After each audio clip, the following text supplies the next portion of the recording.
yàlla baax na. Alors Assane, bon je sais pas si on peut en parler mais problème mu mœurs yi viol yi yeneen ak yeneen Assane heure boo xëyee ñun suñu kooru ren gii ah yàlla baax na.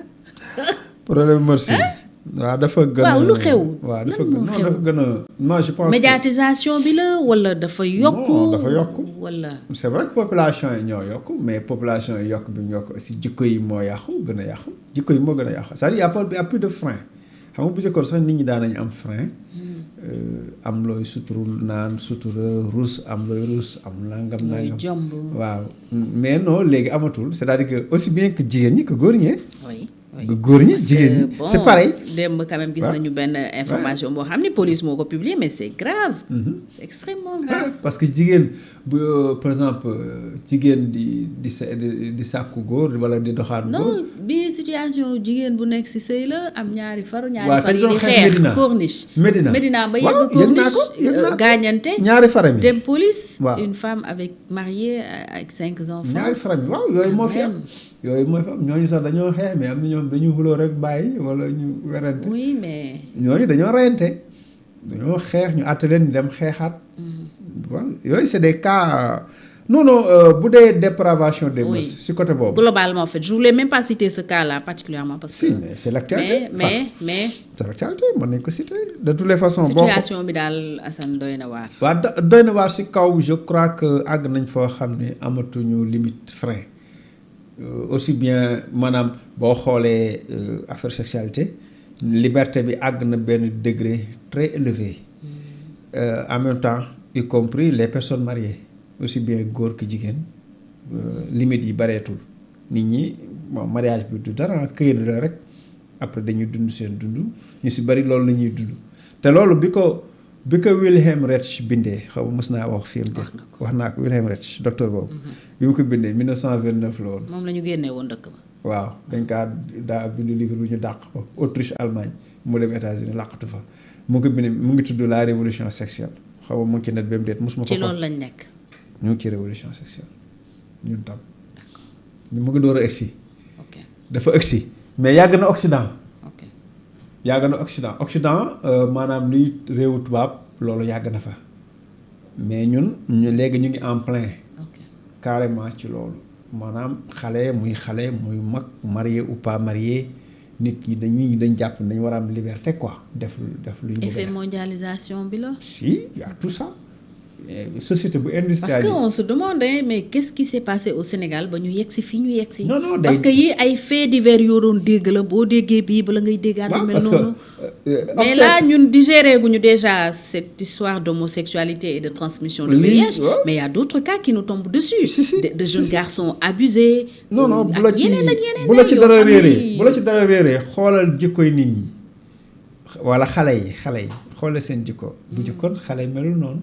dëgg la. li ñuy ñimee ni ñuy comporter ni ñuy xalaate ni ñuy doxale bu njëkk demul woon noonu loolu moo nga xam ne y a quelque chose loo xam ne moo changé dans la société de plus en plus mënoo maîtriser et ensuite y a l'effet des réseaux sociaux ak l'effet du téléphone mënatoo maîtriser nit di ko contrôler bu toogee nii mën na nekk ak connecté koo xam ne xamoo kan la wala da ngay toog ak sa doom fekk mi ngi États-Unis waaw nekk mu ci mondam joxante ay rendez-vous tout ça yomb na teg ay affaire am gisee ak nit foo xam ni kenn nekk fa yomb na yooyu bu yombee leneen yomb mooy yomb kon daal le nœud du problème mun nañu ne mooy téléphone nouvelle technologie ci la téléphone nouvelle technologie facilitation transport bi facilitation làqatu bi yooyu yëpp ak nag jikko yi yooyu yëpp jikko la rek xam nga téléphone taxul woon jikko yi taxul nit bon c'est vrai mais jikko yi moo jëkk a yàqu ba pare c'est-à-dire que nit ñi amuñu frein la c'est-à-dire loolay téye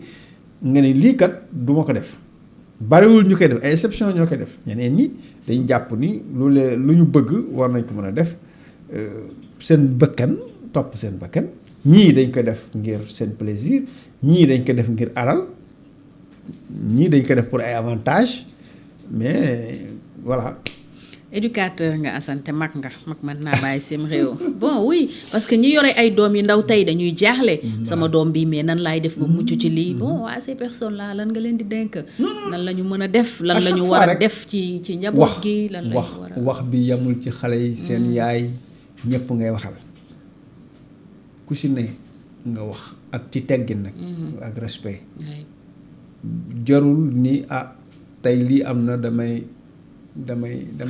def lu ëpp wala wax lu ëpp du ko faj ñun ñëpp parfois ñu mer sax ba exagéré mais waxal deel wax di expliquer pédagogie la laaj waxtaan bu nit defee dara nga bàyyi ba mu dal nga ne ko waaw keroog de gis naa nga def nangam xanaa xamoo ni nangam ak nangam diw di ba mu ko dalee nangam bàyyi ko ak xelam waaw loolu dina am lu mu def ci moom au fur et à mesure dina am lu muy parce que doom tam na nga koy respecté waaw da nga koy respecté jox ko cër c'est important bu dee da nga yor jabar aussi noonu ngay wax ak moom bu dee sa jëkkër aussi daa am nooy wax ak moom en disant non lii kat jàpp naa ni gënul parce que nii moo gën pédagogie boobu kër yi ñu koy développé forme de communication kër yooyu ñooy tane kër yi ñuy développé waaw kër ñooy tane waaye mën na faa am kii joote bi pëli fa nga jéegu ñooy mën na faa am waaye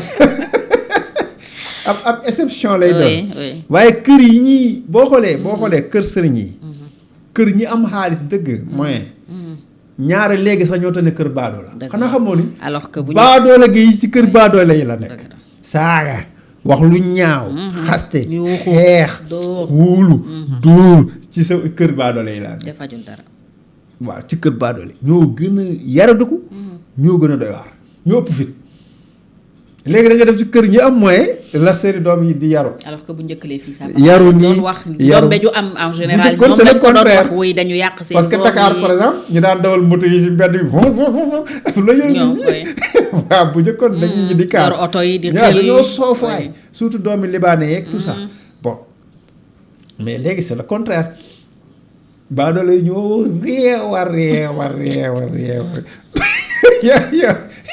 yow da ngay jaale sax yaree diku non c'est incroyable yoroo yaradiku yar complètement seen yoroo nekku si dara seen yoon nekkul si yow seen mën nañ la yàq musiba léegi ça ne les dérange pas mais dans une société pareille day metti surtout que promesse góor a jigéen ak di jaxasoo parents yi li leen war mënuñu ko ñu ngi wut dépense ñu ngi sonn liggéey bay bëgg a dee ñu ngi tëdd nelaw xale yi ñu ngi il faut ñu génn kër yi parce que bu leen demee banlieue par exemple kër yi entonul xale yi il faut ñu génn si mbedd mi parce que nombre de personnes bi nekk si kër gi mënuñu tàncaloo si biir ay néeg il faut ñu génn si mbedd mi léegi crée promesse da ngay gis sax ku ci bëgg a nelaw di dàq sa doom man mos naa ci yem si situation boo xam ni ça m'a interpellé ndaw si mi ngi dàq doom ji naan ko génnal damay nelaw te nga tëj buntu bi boobu dama demoon nii am ci lu ma doon dem ma ne moom mi ngi exposé te xale bi lu ndaw la ma ne moom mi ngi exposé doom ji booba sonn na donc sonn na boo dee bëgg naa nelaw sonn na génnal tëj buntu bi damay nelaw génnal kër gi bu nelawul musiba may romb yem ci wax jooju ça m'a interpellé autrement dit léegi xale boobu fu ko neex dem te mbedd maa ngi la ko wéetal boobu wéet boo xam ne waaw ndeysaan moom tam bëgg a génn gis ku mu war a fowal wala ku mu war a waxtaanal su yàggee prédateur mën na caa yem prédateur xale yi moroom bi sax ba demee ay prédateur yu ndaw lañ waaw c'est vrai ainsi de suite yaakaar ni génnal demal yow lijjanti woo moom fu muy dem bu njëkkoon da nga naan toogal léegi nag yaa naan demal parce que bëgg ngaa nelaw parce que sa kër amul cadre boo xam ni peut-être yow di nga fa mën a nelawee booba sonn na peut-être mënatul dem gëmmentu na waaw c'est pas une raison benn néeg sax tàncaloo ci ak say doom waaw tànk ak tàng mbagg ak mbagg moo yoon sax d'accord naa si li nga wax mais loolu nag moo ñu jàpp ñun la révolution sexuelle dëkkoon naa ak koo xam ne waaw ab naar la woon bu bëggee nelaw day jël mël fa bi takk ci doom ji takk kese léegi du daw xale bi du génn loolu quand j'étais petite je me rappelle kooku de yëpp naa la takk lay def takk xale bi bon mël fa bi lay jël yeew ci xale bi ba mu dëgër c'est trop facile boobu solution waaw xale bi bu diree ko ba fi mël fa bi teengee rek fa lay toog bu ñëwee ba sonn tëdd ne la bu tudd féer ni lu ne ngay gis lu ne mais daal loolu système naar la je crois que société mais daal nañu gën a téye njaboot gi waaw nañu gën a téye di gën a waxtaan respecter njaboot gi ça c'est très important waaw jox leen cër rek man bon non man di mel man je te respecte boo respecté wu sa bopp nag sa affaire mais man je te respecte parfois nag moom mer daal di xeex waaye rarement parfois moom mu ëpp moo futteeku. déedéet waaye ëpp naa dem. boobu ëpp xale yi dañuy mën a exagérer. dëgg la waaw yenn saa yi foog nga kii. foo waaw fu nga xam ne fii du. nooyul. du ñeexu ñebbe il faut ñuy xam loolu. xale aussi mos du fi noone dewlin. xale aussi boobu am lu mu ragal. dëgg la de. xale bu ragalul dara. waaw. bu ragalul dara wala yow maajur bi nga di ko ragal. noonu moom. ëpp naa def laa yaa problème am na. ragal sa doom. waaw am na ñoo ragal seen doom ragal je sais pas pourquoi en tout cas dal na ay nit ensuite peut-être am nañ moyen peut-être am nañ lii am nañ doole am nañ lii mais attends mais c'est pas une raison donc il faut que nga def ci liñ ci war sa responsabilité sax da nga koy assumer parce que tamit da nga ci am responsabilité. wax si ay ndijaayam noonu ay ñeneen mbokk yi noonu dëkkandoo yi noonu ku ne da nga ci am responsabilité. mais bu ñu bàyyee xale yi comme ça. bon aw seen yoonu bopp. après ñu leen bari ay agresseur de moom ay agresseur rek ay homosexualité ay viol. ay yàlla musal voilà. doy na waar. la situation est catastrophique alarmante. jaaxle am na ci parents yu bëri. non jaaxle bi day jëm kanam rek. parce que évidemment nag boo xoolee saa yi ñu yeewoo on se rend compte que fondement yi daal dafa mel ni màbb na. c'est vrai que nit ñaa ngi julli juma dem jàkka bu Tiwaawan ay Touba wala Yoff wala faneen Kaolack ñëpp dem ba fees mais soos yi ñi gën a su bari soosee leen gën a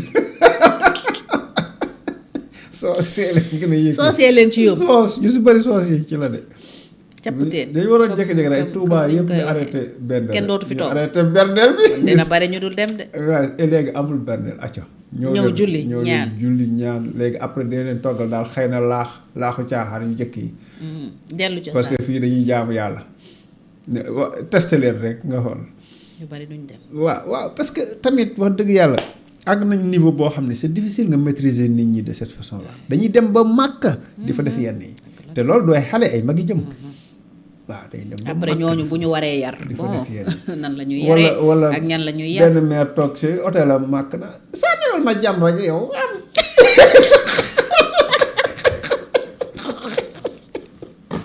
jaaxal yu ça c'est pour m'achever Assane non quand même loolu moom non Assane non bon Fatou lépp am na man du ma wax lu ma amul témoignage lu ma la wax rek am naa ci ay kii yu leer sànni ma yow am affaire laa ngi non je te jure yooyu yëpp am na Fatou yàq émission rek Fatou de wala kon ma animé non mais atteleel ma ak Assane day yàq émission ba pare naan ma Fatou yàq nga émission bi yaa quelqu'un Assane nag non Assane nag gars yi dinañu attale Khalil xool ko yàq émission bi yàlla xam ne yooyu yëpp am na de tëdd sa hôtel naan sànnil ma yóbbatee leer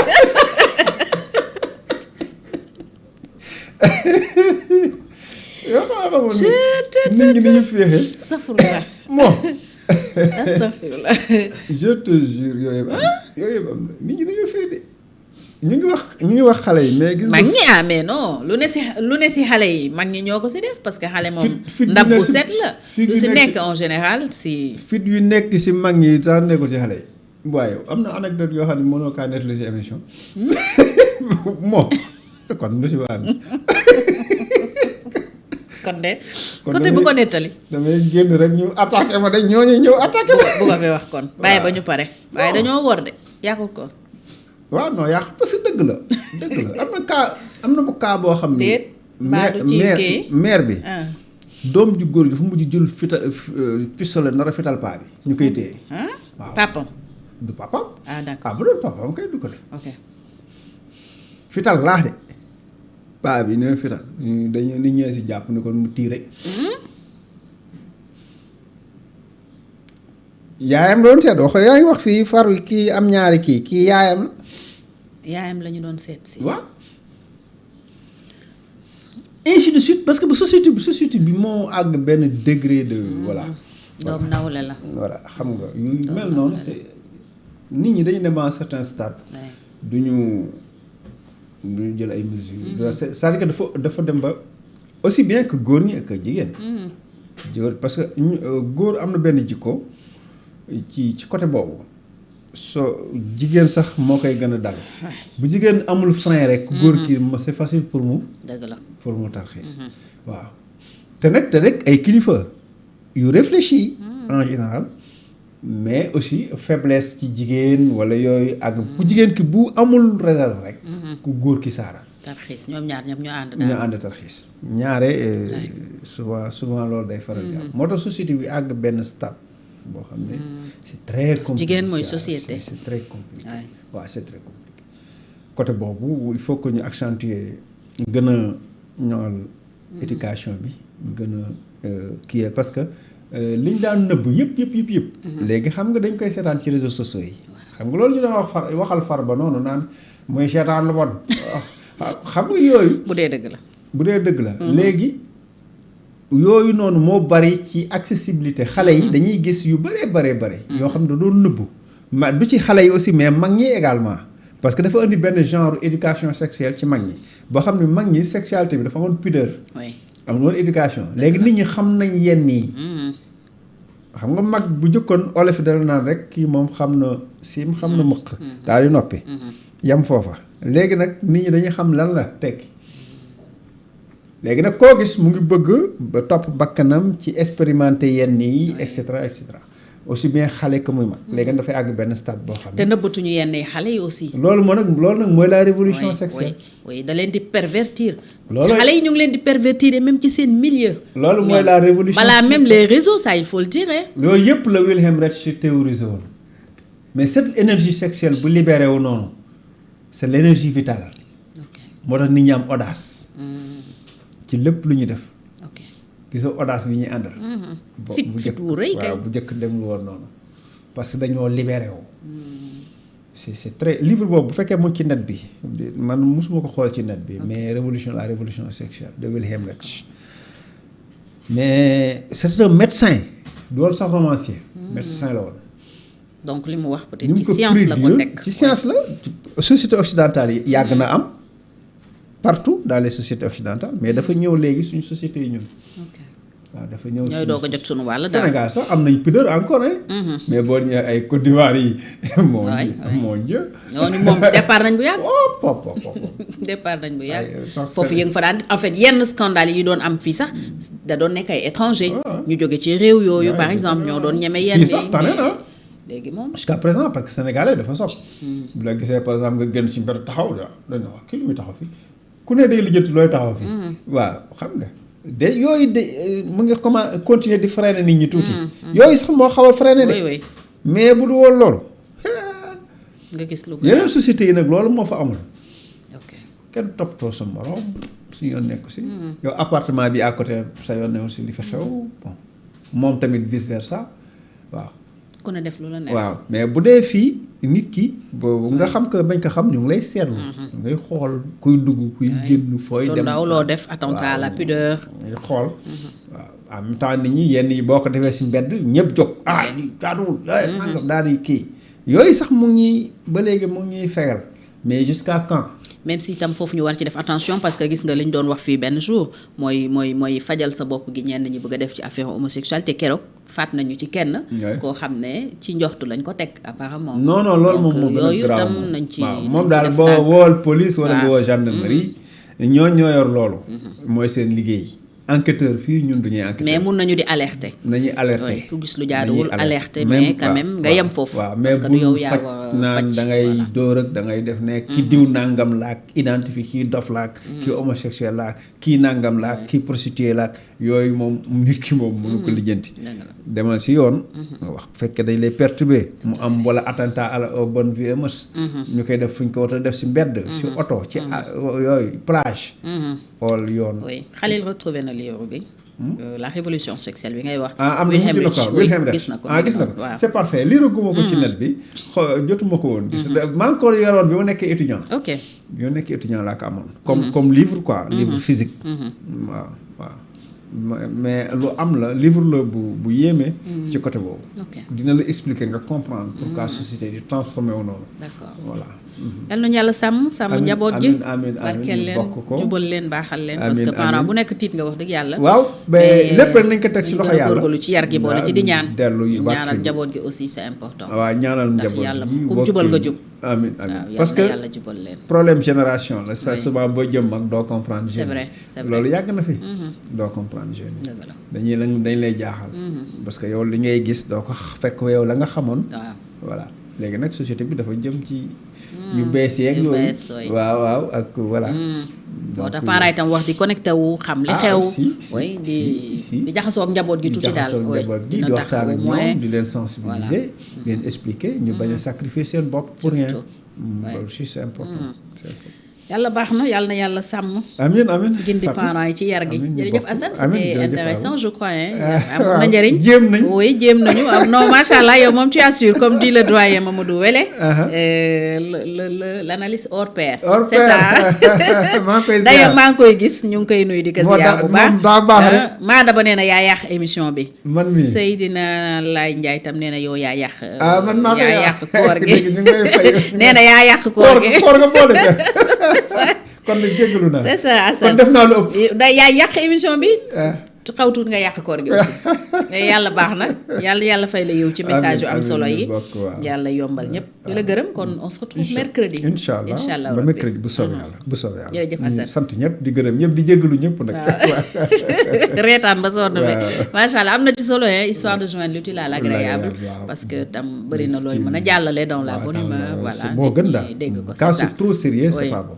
waaw ne ñëw rek ne fuñ ñu taxaw rek di kii après doom envie sax continuer déglu c'est comme bu may jàngale bu ma sentiree étudiants yi xaw a nelaw damay jekki dugal benn affaire dañuy ree ba këpp dañuy ree ba daanu ci suuf bu ko defee yeewaat. c'est une bonne pédagogie. waaw bu defee nga gën leen bëri na si ñuy jàllale noonu ay messages. waaw da ngay prendre l'exemple de Oustaz Alioune Sall par exemple. voilà Aliou Sall noonu lay defee.